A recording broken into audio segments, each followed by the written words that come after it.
last year, my next guest portrayed Dr. Anna Delamico on the hit television show ER. Now, beginning this week, she can be seen in the new movie Permanent Midnight. Let's take a look. How can you eat that crap? It's so bad for you. Right. This is from a man who shot up black tar smuggled across the border and people. Yeah, well, at least there's no MSG. So, you get this agent, and then what? Get a great gig, huge advance, blow all of it on dope, and cop a habit the size of Utah. Please welcome Maria Bello. Maria.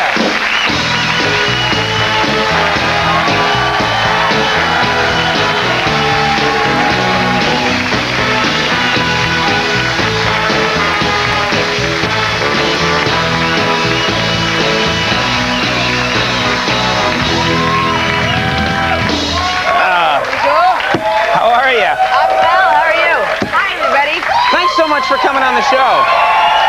I love your dress, by the way. Thank you so much. It's Christina Perrin, and the premiere of Permanent Midnight is tonight in about an hour. I'm really nervous Do you about have some kind of like sparkly dust on you or something, or is that, am I hallucinating? Some kind of moon dust. Do you see? Really? Is that something they spray on you? What is that? It's like a lotion. It has sparkles in it. Conan, I think I actually rubbed up against her when she was going. I have to tell you, my 74-year-old grandmother, Fran, is backstage, and she really enjoyed your ass work. Thank you. Yeah, she really did. We are. But she hasn't seen tonight's show. Yeah. Now, I was moving on with. We'll insert a laugh there later. You, speaking of someone having family backstage, yes. I want to talk about something. This movie that you're doing.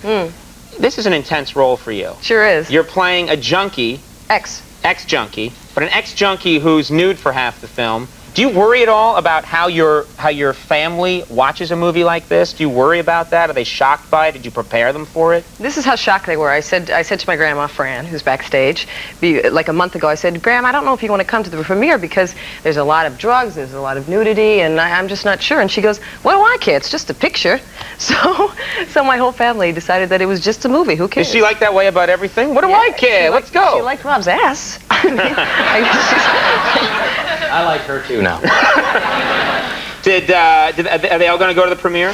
Yes, they are. They had a caravan of minivans, 2 minivans from Philadelphia, 20 people coming up today, this crazy Italian family. How do you handle that? Because I come from a large family. I can't handle all of them at once. I love them, but having all of them at once, especially at something as pressurized as a premiere, and you have 20 of them coming? 20, and it's a little insane. I just went to their hotel room before I came here just to say, hi, how are you?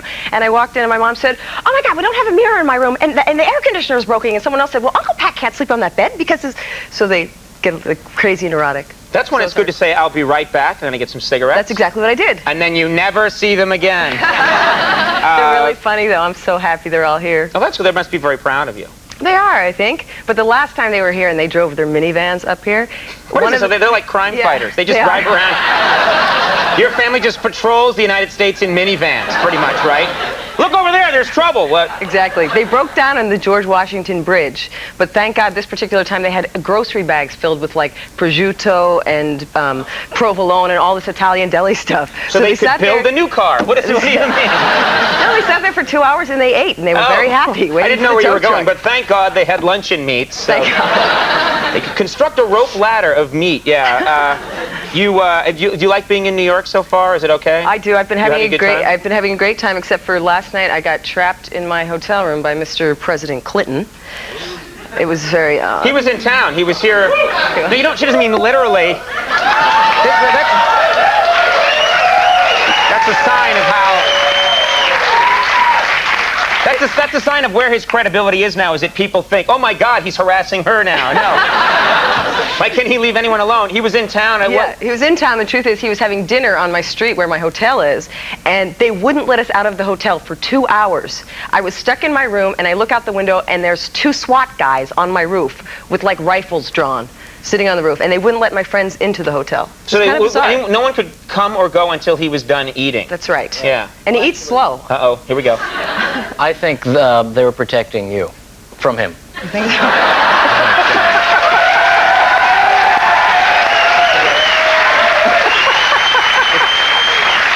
Throw it out there. That's another sign of how low his credibility is now, is that a guy with his ass painted blue can mock him. And get everyone behind that president. Let's talk about ER for a second. You did one season on ER. I did. And what fascinates me about that show whenever I watch it is how lifelike it is.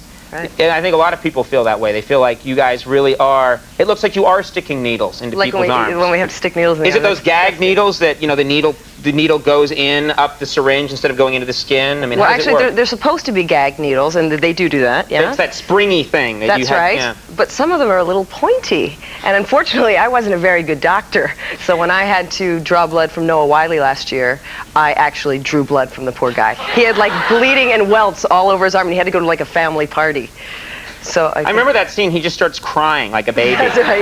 Yeah. Were you very good at the technical lingo there? Were you? Because that's also impressive. Do they have that written all over the set? You have to memorize 44 cc's of hypothorazole and all that stuff? CBC, Chem 7, Cedrate, ultrasound. But you do it once and then you kind of remember what it is. That's cool. If I were you, I would just wander into emergency rooms and just start giving orders left and right. Well, people would half believe you. 9 cc's of hypozarazole. All right. You just killed that old lady. Sorry. I'm just an actress. It's not my fault. You know. So you still remember a lot of it, even though for the most part, I mean, the series is over for you. You'll always remember that stuff. Absolutely. I still stop for accidents on the side of the road because I think I'm a real doctor. Right. How horrible for them. I know. And then I get there and I'm like, oh my God, get him. Oh God, I'm an actor. Twist the leg as far around as you can to rotate it. You had an adventure recently. You did something, I envy you for this, because we do this show, we don't really leave much. Right. We're pretty much in this studio doing the show. We don't get to travel to really far away places. And someone told me that you went to, what, Tanzania? Is that where you went? Yeah, I was in Tanzania and Botswana and Zimbabwe last year.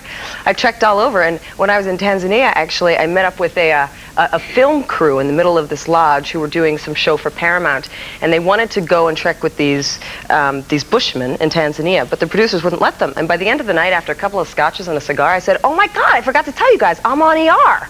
Call your producers and see if they'll let us go.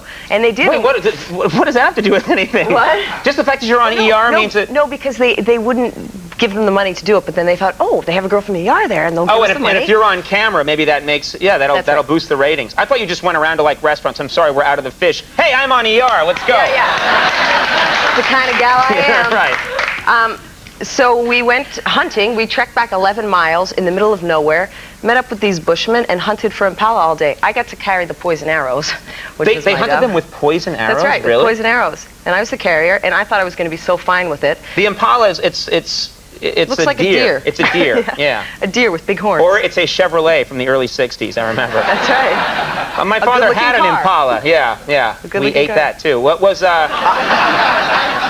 so what was it like? Did you actually get an Impala? What did you do? We shot the Impala. I thought I was totally fine with it, but I walked up and I saw its little eyes and I started weeping. And the interpreter said, what's wrong with you? You never eat meat? And I said, yeah, but in America we go to the grocery store and they have like, it's all wrapped up and it looks really pretty. You don't have to look at the eyes. Yeah. You can get, pre-ground Impala at the supermarket. Right. Yeah. And then they threw the liver on this little fire that they made and we just ate the liver right there. Wait, you did? Yeah. I wouldn't do that. I'm a squeamish eater. You cut a liver out of a dead Impala that you killed with a poison arrow. Right. Dropped the...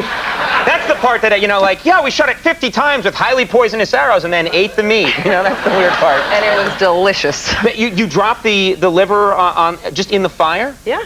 And then just grabbed it and ate it like that? Right. That's disgusting. Did it taste good? It was great. It really tasted good? Yeah, it was amazing. Would you do it again? I sure would. Okay. You're going to hunt for big game here in New York City? I'm thinking about it. Yeah. I got this rat on 44th Street. It put up a struggle, but, well, anyway, Permanent Midnight. That sounds like a lot of fun, though. I do envy you going out like that. Yeah, it is Maybe a I lot ought of to fun. do that someday. Permanent Midnight, which I've heard cool things about, opens in select cities this week and nationwide next Friday. That's right. Ben Stiller is amazing in this movie. Please go see it. Okay. And you're going to see our big anniversary show tomorrow, right? That's right. I heard all about it. Wasn't that cheesy that I worked in another plug for it? Yeah. I like it. I like your work. Sorry, everybody. All right, Maria, thank you very much for being here, though. Thank you so much. Yeah, Maria Bello, everybody. We'll take a break. When we come back, Nick DiPaolo will be with us. We'll see you in a second.